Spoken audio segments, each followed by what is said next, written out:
ગુજરાતી વ્યાકરણનો આપણો next topic છે શબ્દકોશ ક્રમ, એટલે કે 4-5 શબ્દો આપેલા હોય એને શબ્દકોશના ક્રમમાં કઈ રીતે ગોઠવવા. તો એમાં મુખ્ય 2 ક્રમ યાદ રાખવાના છે. પહેલો છે બારાક્ષરીનો ક્રમ અને બીજો છે કક્કાવારીનો ક્રમ. તો બારાક્ષરીનો ક્રમ શું છે? તો બારાક્ષરીનો ક્રમ આપણને શીખીએ છીએ આપણે એવી રીતે અ આ ઈ ઉ એ ઐ ઓ ઔ અમ અહ, પણ ખરેખર થોડું અલગ છે. અ પછી આ નહીં, વચ્ચે અમ આવે છે, એટલે આ એક ખાસ યાદ રાખવાનું છે. અ અમ આ ઈ ઉ રૂ એ ઐ ઓ, આ આપણો બારાક્ષરીનો સ્વરનો ક્રમ છે. બરાબર. ઉદાહરણ દ્વારા આપણે સમજીએ તો આપણી પાસે 4 શબ્દો છે: ઋષિ, અજગર, ઈશ્વર અને અંગૂઠો.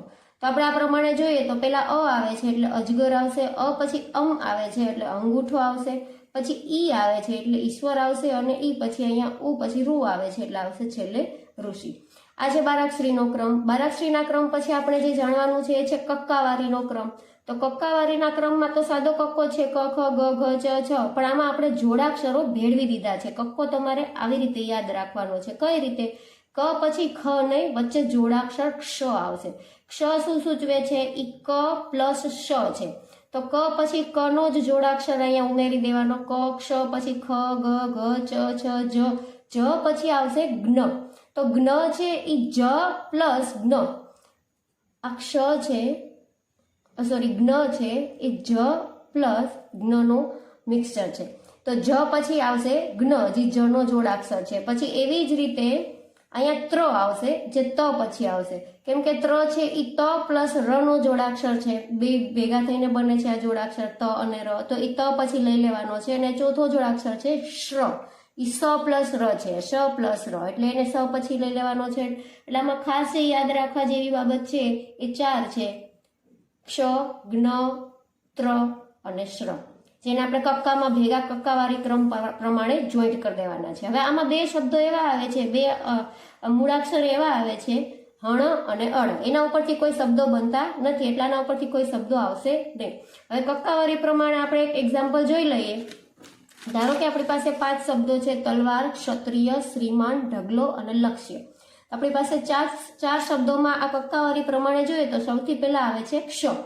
અહીંયા ક પછી આવે છે ક્ષ, તો સૌથી પહેલો આપણો થશે ક્ષત્રિય. પછી આવે છે, લાઈનમાં જોઈએ તો પછી આવે છે ઢગલા વાળો ઢ, એટલે એ ઢગલો લીધો. પછી ઢ પછી આવે છે ત પછી આવે છે લ, એટલે લક્ષ્ય લીધું. અને લ પછી આવે છે શ્ર, એટલે આ શ્રીમાન લીધું. એટલે આ કક્કાવારી પ્રમાણે ગોઠવી દીધા. હવે ત્રીજો જે રૂલ આવે છે બારાક્ષરી અને કક્કાવારી બંનેને મિક્સ કરીને. કઈ રીતે? તો આપણને બારાક્ષરી તો ખબર જ છે, હમણાં આગળ જોયું એ પ્રમાણે અ અમ આ ઈ, અને એમાં કક્કો મિક્સ કરી દઈએ. તો પેલા ધારો કે ક ની લાઈન લઈને હું સમજાવું તો ક પછી કમ, કા કામ, કી કિમ, દીર્ઘ કી કિમ, કુ કુ કુ કુ, પછી ક્રુ. આપણે જે આ અ છે એના ઉપરથી આ આવ્યા, પછી આ છે એના ઉપરથી આ 2 આવ્યા, પછી ઈ ઉ એના ઉપરથી આ 4 આવ્યા, આ ઉ. પછી રૂ વાળું છે એ આ ક્રુ છે. ક્રુ મીન્સ આ રૂ ઉપરથી લીધેલો શબ્દ છે, અક્ષર છે. પછી કે, કઈ, કો અને કૌ. આ બારાક્ષરીનો ક્રમ પૂરો થઈ જાય પછી છેલ્લે જે આવે એ જોડાક્ષરો છે. આ ક્રમમાં ગોઠવવાના છે. બરાબર. ક કમ કા કામ આવી રીતેથી ચાલુ થાય, છેલ્લે કૌ સુધી પૂરું થઈ જાય અને પછી જોડાક્ષરો ચાલુ થાય. ઉદાહરણ દ્વારા સમજીએ આ બારાક્ષરી અને કક્કાવારીનો મિક્સ ક્રમ છે. ધારો કે કિંજલ, કાન, કૃપાલી, ક્યારો. ક્યારો એ જોડાક્ષર છે, ક અને ય નું જોડાક્ષર. કૈલાસ અને કિમ. તો સૌથી પહેલા આ કા આવશે એટલે કે કાન, કા પછી આ કી આવશે એટલે કે કિંજલ. લાઈનમાં જોઈએ તો પછી આવશે ક્રુ, તો આવશે કૃપાલી. પછી આવશે કે, તો કે પછી આવશે કેમ. પછી આવશે કઈ, તો કઈ માટે કૈલાસ. અને પછી છેલ્લે પૂરું થઈ જાય પછી જોડાક્ષરો આવે. તો જોડાક્ષરોમાં કયો વધ્યું? ક્યારો, તો જોડાક્ષર આવશે છેલ્લે. એટલે ક્રમની વાત કરીએ તો સૌથી પહેલા બારાક્ષરી અને કક્કાવારીને મિક્સ કરીએ તો અહીંથી ચાલુ થાય ક કમ કા કામ કી કિમ, એવી રીતે ચાલુ કરીએ અને જોડાક્ષરો આવશે છેલ્લે. બરાબર. હવે જોડાક્ષરોની વાત કરીએ તો જોડાક્ષરો કઈ રીતે જોડાશે? તો જોડાક્ષરમાં મોટે ભાગે ય, ર, લ, વ એવી રીતે જોડાક્ષરો થાય છે. બાકીના જોડાક્ષરો ઓછા હોય. જેમ કે ક માં વાત કરીએ તો પેલા ક્ય આવશે, ક ય, પછી ક્ર આવશે, ય પછી ર, ક ર. તો આ ક્ર છે એ કોનું મિક્સચર છે? ક અને ર નું. ક ય, ક ર, પછી ર પછી લ તો ક્લ, અને લ પછી વ તો ક્વ. બરાબર. અને પછી આવશે ક્ષ. ક્ષ એક જોડાક્ષર છે, પણ કોનો? ક અને શ નો. વ પછી શ આવે. એવી જ રીતના જ્ઞની વાત કરીએ તો જ્ઞ એ જથી બનેલો શબ્દ છે. જ અને જ્ઞથી બનેલો શબ્દ છે. તો જ વાળી લાઈનમાં પેલા જોડિયો શબ્દ આવશે જ્ય. જ્ય પછી જ્ર. જ્ર પછી જ્લ અને જ્વ. પણ આ જે જ્ઞ છે ઈ જ પ્લસ આ જ્ઞનો બનેલો શબ્દ છે, તો આ પેલા આવશે. એ જ રીતના તની વાત કરીએ તો ત્ય, ત્ર, ત્લ, ત્વ. અને શ ની વાત કરીએ તો શ્ય, શ્ર. શ્ર એટલે આપણે એને આવી રીતે લખીએ છીએ શ પ્લસ ર. શ્લ અને શ્વ. આવી રીતના જોડિયા શબ્દ લાઈનમાં આવશે. ઉદાહરણ તરીકે આપણી પાસે પાંચ શબ્દો છે: સ્પષ્ટ, સ્ફોટક, સસલું, સ્વતંત્ર અને સામાન. તો પેલા સ ની લાઈન વિચારીએ તો સ, સમ, સા, સામ, સી, સીમ એવી રીતે ચાલુ કરીએ તો સ થી ચાલુ થાય. સ પછી આવશે સા. સ અને સા પૂરા થઈ ગયા પછી ત્રણેય છે એ જોડિયા શબ્દ છે. પહેલો, બીજો અને આ ત્રીજો. તો એમાં પેલા આ છે સ્પ, સ્ફ અને સ્વ. તો એમાં આ સ પછી પ પેલા આવશે. પ, ફ અને વ એમાં પ પેલા આવે એટલે પ વાળો લીધો. પછી ફ આવે એટલે ફ વાળો લીધો અને પછી વ વાળો લીધો. હવે એના પછીનો નિયમ એવો છે કે જ્યારે પહેલા અક્ષરો સમાન હોય ત્યારે બીજા અક્ષર પ્રમાણે શબ્દક્રમમાં ગોઠવવાનું થાય, અને જો બીજા પણ સમાન હોય તો ત્રીજા અક્ષર પ્રમાણે શબ્દક્રમમાં ગોઠવવાનું થાય. તો ઉદાહરણ લઈને સમજીએ. અજગર, અસહ્ય, અત્તર અને અહિંસા. એમાં બધામાં પહેલો અક્ષર સમાન છે અ.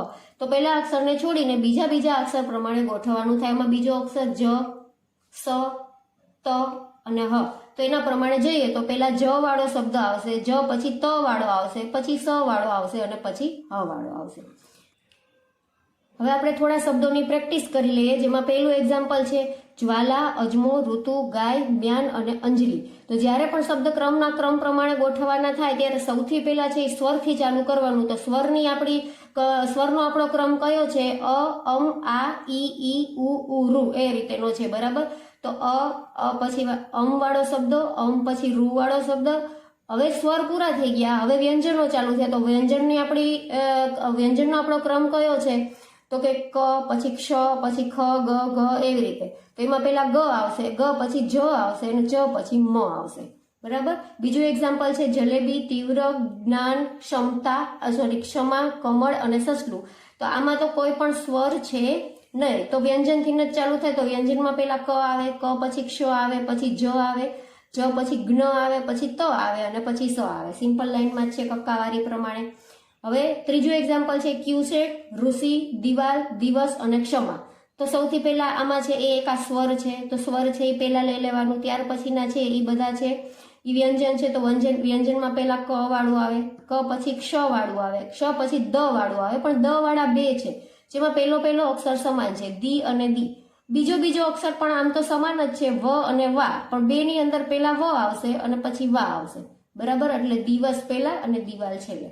એના પછીનું એક્ઝામ્પલ છે ત્રિપુરા, તિરંગો, ભવ્ય, ભવાની, કાજલ.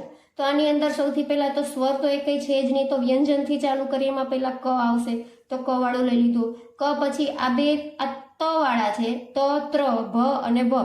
તો એમાં પહેલા ત વાળા આવશે, તો ત અને ત્ર માં કક્કાવારી ક્રમ પ્રમાણે પહેલા ત આવે, પછી ત્ર આવે. હવે ભવ્ય અને ભવાની બેમાં પહેલો અક્ષર સેમ છે. બીજો જુદો છે. આ વ્ય એટલે ઈ વ નો જોડાક્ષર છે અને વા છે ઈ વ ની લાઈનમાં વ, વા, વી એવી રીતે આવે. તો સૌથી પહેલા વા આવશે, કેમ કે આપણે બારાક્ષરીના ક્રમો પૂરા થઈ જાય પછી જોડા અક્ષર ચાલુ થાય. તો જોડાક્ષર છે એ પછી આવશે અને વા વાળી લાઈન પહેલા આવશે. છેલ્લું એક્ઝામ્પલ જુગાર, ઊન, જુગારી, જુગારણ અને જ્ઞાન. એની વાત કરીએ તો સૌથી પહેલા આની અંદર આ છે એ સ્વર છે, તો ઊન છે એ પહેલા લખશું. પછી જ વાળા 4 છે, ત્રણ છે, જુ અને જુ. બરાબર. હવે જ અને જ્ઞ ની વાત કરીએ તો જ પહેલા આવશે, જ્ઞ છેલ્લે આવશે. એટલે પહેલા આ ત્રણનો જ ક્રમ ગોઠવવો પડશે, પછી જ્ઞાન લખવાનું આવશે. તો આમાં પહેલામાં ત્રણ અક્ષર સમાન છે, પહેલા અક્ષર. બીજા અક્ષર બી સમાન છે. ત્રીજા અક્ષરની વાત કરીએ તો અહીંયા ર આવે છે, બીજામાં પણ ર આવે છે અને ત્રીજામાં અહીંયા રી આવે છે. તો પેલા ર અને રી માં ર પહેલા આવે, તો ર વાળા પહેલા બે રાખવાના. તો એમાં હજી પાછા બે માંથી પહેલા કોને રાખવાના? તો કે આમાં ર પછી કઈ નથી અને આમાં ર પછી હણ છે, તો આ પેલો આવશે, આ એના પછી આવશે, પછી રી વાળો આવશે. એટલે કે પેલા સ્વર છે એ લઈ લીધો, પછી ર વાળો, પછી રણ વાળો, પછી ર, પછી આ રી વાળો અને છેલ્લે જ્ઞાન આવશે. આટલી પ્રેક્ટિસ મેં કરાવ્યા બાદ હવે જે સ્વાધ્યાય આપેલું છે એ તમારે જાતે ઘરે પ્રેક્ટિસ કરવાનું છે. કંઈ પણ ડાઉટ હોય તો મને કમેન્ટ કરજો, એનો હું જવાબ આપીશ.